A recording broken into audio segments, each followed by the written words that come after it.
У нас у него сравнивать с печью, так скажем, очень большая.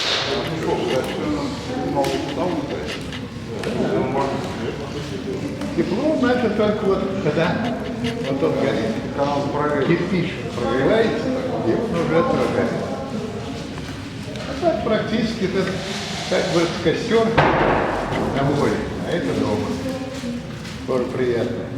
Особенно вот за границей, там же нет отопления, там вот камин делает свет, и вот это делается, значит, и вот он влажность, вот он приезжает, он затопляет, припасет дрова, все, и, значит, прогревает.